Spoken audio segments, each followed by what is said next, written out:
Hey there, this is Birch. I am a fan of Game of Thrones. I like the series. I do feel like I don't. At some point, Game of Thrones jumped the shark a little bit for me. I mean, it was must watch, got to watch television for several seasons, at least through season four. And then at some point, Game of Thrones. I think there's a natural tendency within myself that when something gets really really popular, it's harder for me to like it. And I think this is it's kind of a lame attitude. I think I'm not going to defend it. It's just there's some part of my DNA, some part of me that doesn't want to cheer along with the crowd. That when something gets super super super popular, I want to start going off and finding the next popular thing. I don't want to stand there and just kind of OMG, look what happened, and that's not me anymore. But I like Game of Thrones. I think it's a series where they put a lot of stuff into it, and cast of a thousand, and there's some good stuff. I think it's a solidly written, solid show. At the same time, you may have heard me complain about in the past or talk about in the past. I don't want everything else to become Game of Thrones, and I think one of the most amateurish, lame things, and I like Kieran Gillen, by the way, the Wicked and Divine writer and creator. I think he does good stuff. I think it's original. I think it's unique. It may or may not be for you, but it's he's bringing something new to the table, and I like him as a creator. I think he's also a reasonably solid guy. He tries to just have fun in life. And it was sad to me when he did the Shield. Or it wasn't the Shield. God, what was it now? Oh, Siege for Secret Wars 3 or Secret War or whatever, the Hickman one. There you go. Um, it was like, we defend the wall. We are on the wall. It's like, man, you just binge watched Game of Thrones. You could just tell. And I remember thinking, oh, come on, man, you're such a creative writer. You do a lot of new creative things. Don't make Marvel meets Game of Thrones here.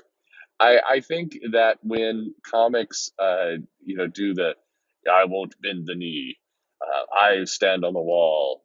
Oh, you know nothing. It's like, okay, unless you're doing it very ironically as a joke, and even then, just you don't need to make jokes every 5 minutes, every two pages about Game of Thrones.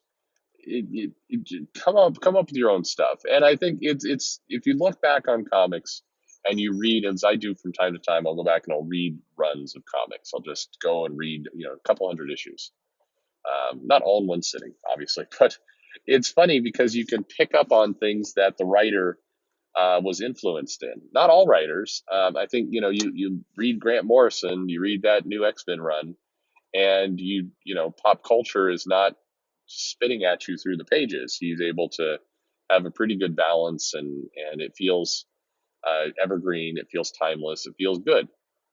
Whereas, um, other writers, it's like, okay, this person found orange is the new black, and we're bringing that in.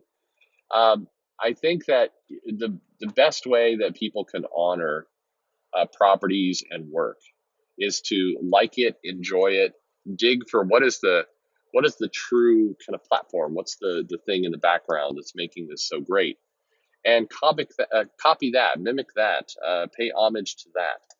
Don't come in and just start adopting lines. I mean, when Joss Whedon was getting popular for Buffy, but then the Avengers and other things, kind of the Joss Whedon quip style, you just start seeing it pop up everywhere in comics, and it's like they're not even it's not even a new line, it's the same line. It's like you just at this point you're copying slash stealing your things from comics.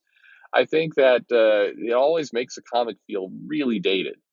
It makes a comic, it does not last long. It doesn't come across well, and in a couple of years these lines just feel either super awkward or so incredibly played out because so many other people are also copying these lines that you hit them and you just immediate groan. And that's what how I feel Game of Thrones has really gone in a lot of ways in comics. It's just it's a fine series. It's got a lot of things to it. It's got a lot of drama and intrigue and everything else. But 3 to 4 months after a season ends on Game of Thrones, I shouldn't be reliving those moments in Squirrel Girl or the Avengers or Justice League or whatever the comic is. No, I'm not accusing any of those creators of doing this. But it's funny. It's funny to me when this happens. It's eye rolling. It's groan inducing. It's all of those things in one. And you know, I wish creators wouldn't do it. I think that there's something to be said really for trying to write in a timeless, evergreen style. I've talked about this before with politics and with other things. And I think it's great to be inspired by works, but the word should be inspired, not, oh crap, I've got a deadline. I'm watching this show. How can I make this comic into this show? I think that's the dark side. We want to avoid the dark side however we can. Anyway, short little video here. Somebody has asked me, it's like, what do you hate about Game of Thrones? Why do you hate Game of Thrones? No, quite the opposite. Love Game of Thrones. I think it's a really great thing. In fact, I love it so much, I'd like to see other people stop stealing from it. That's that's how much I love it. All right. Well, hey, thanks for listening. Short little video. Subscribe, notify, tell a friend, all of those things. Thanks again.